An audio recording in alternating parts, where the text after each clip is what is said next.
Faites attention, vous qui aimez vous promener partout.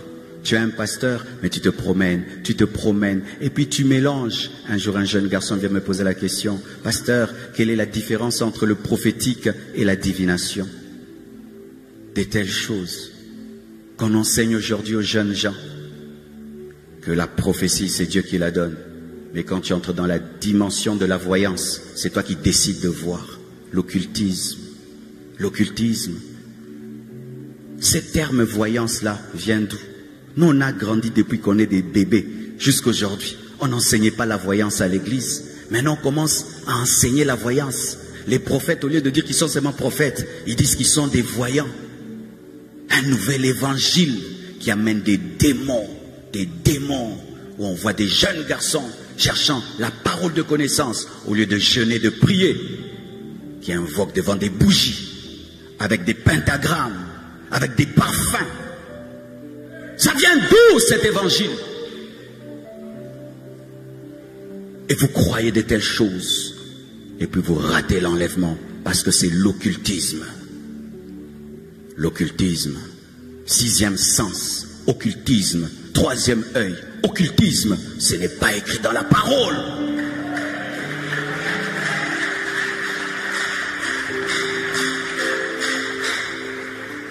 On n'enseigne pas aux chrétiens à se concentrer, mais à se consacrer.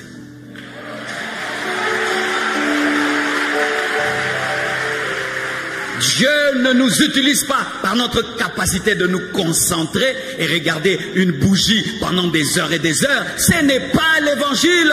Il faut croire en Jésus et aimer Jésus, vivre dans l'amour, et Dieu va t'utiliser. Il n'y a pas de formule spéciale, il n'y a pas d'heure spéciale. Des enseignements sur les anges. Nous ne connaissons que le nom de des anges, Michael et Gabriel, c'est tout. Tous les autres, on ne connaît pas. Et Lucifer qui s'est égaré. Mais des enseignements sur les anges. Oh, je marche avec mon ange, je marche avec le Saint-Esprit. Je marche avec le Saint-Esprit. Oh, tu dois connaître ton ange. Je n'ai pas le temps de connaître mon ange. Lui doit me suivre. Mais moi, je connais Jésus. Je connais le Saint-Esprit. Et je marche avec le Saint-Esprit. Je n'ai pas besoin de connaître mon ange. Je n'ai pas besoin. Ça paraît être des bons enseignements. Ce sont des hérésies.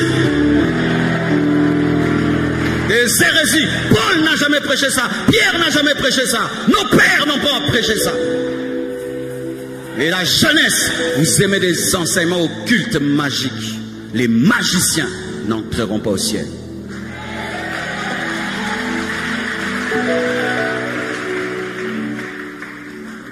Vous aimez la magie. Des chrétiens qui aiment la magie. Vous aimez la magie. Vous aimez des enseignements où on vous prêche les kabbales juives. Vous aimez des enseignements, on va vous parler des parfums. Des enseignements, on va vous parler de l'eau. Des enseignements, on va vous parler des heures précises de prière.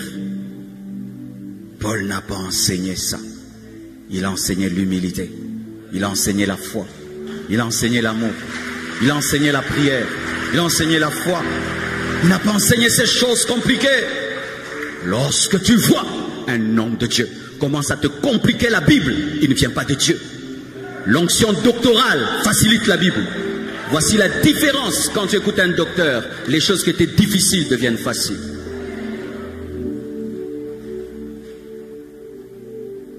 Faites attention à ce que vous croyez. Un chrétien ne peut pas perdre son salut. Tu peux faire n'importe quoi, tu iras au ciel. Faire n'importe quoi, aller au ciel. On joue avec Dieu ou quoi? Et une fois que tu es sauvé, Dieu t'aime, il t'aime. Même si je vis dans le péché, oui, Dieu t'aime, Dieu t'aime, Dieu t'aime. Vraiment. Dieu me pousse au péché. Dieu tolère mon péché. Il a changé ou quoi? Il a changé ou quoi? Quand quelqu'un te prêche la grâce, si tu sens que quelqu'un te prêche la grâce, il t'enlève la crainte de Dieu. Il n'a pas bien prêché. Quand on enseigne de la grâce, ça te pousse à la crainte de Dieu. La grâce enseigne à renoncer aux œuvres mortes. Parce que quand on me dit que quelqu'un est mort à ma place, je veux tellement l'aimer que je veux obéir à ce qu'il dit. Mais on ne peut pas me dire que quelqu'un est mort à ma place et puis je continue à faire les choses qui l'ont tué. Non, c'est une mauvaise manière d'enseigner la grâce. Et à cause de cela, il y a des gens qui vont rater l'enlèvement parce qu'ils se sont jetés dans la boue au nom de la grâce. Vous croyez quoi? Faites attention aux livres que vous lisez. Un livre peut t'égarer. J'ai lu un livre. Au début, c'était bien, mes frères. Milieu, c'était bien. À la fin, on commence à dire dans ce livre-là, quand tu veux prendre une décision, imagine des gens, cause avec eux. Je dis, oh, mais ça c'est la télépathie. J'ai fermé le livre, mais je vois les gens aiment parler de ce livre partout. Partout. Oui, je vais même citer le nom de ce livre-là. Réfléchissez et devenez riche. Ce livre-là au début, le livre de Napoléon Hill, au début il est bien, à la fin, le dernier chapitre, il est occulte, c'est la télépathie. Je ne recommande pas ce livre aux chrétiens. Je ne recommande pas ce livre aux chrétiens parce qu'il finit dans l'occulte.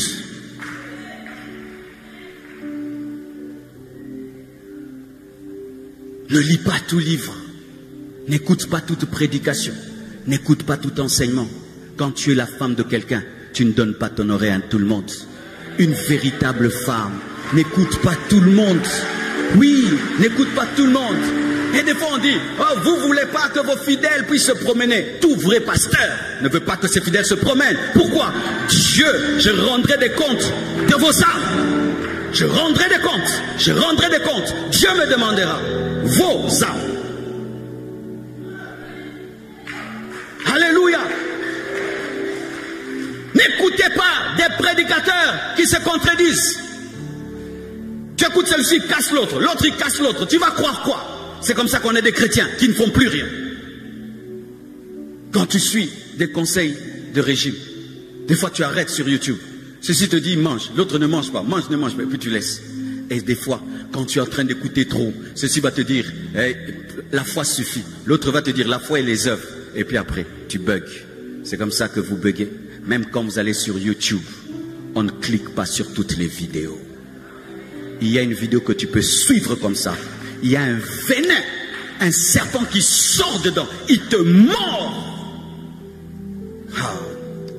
L'Esprit me dit de vous dire une chose. Tu sais que quand le diable te cherche dans le péché, impudicité, tout ça, il ne te trouve pas.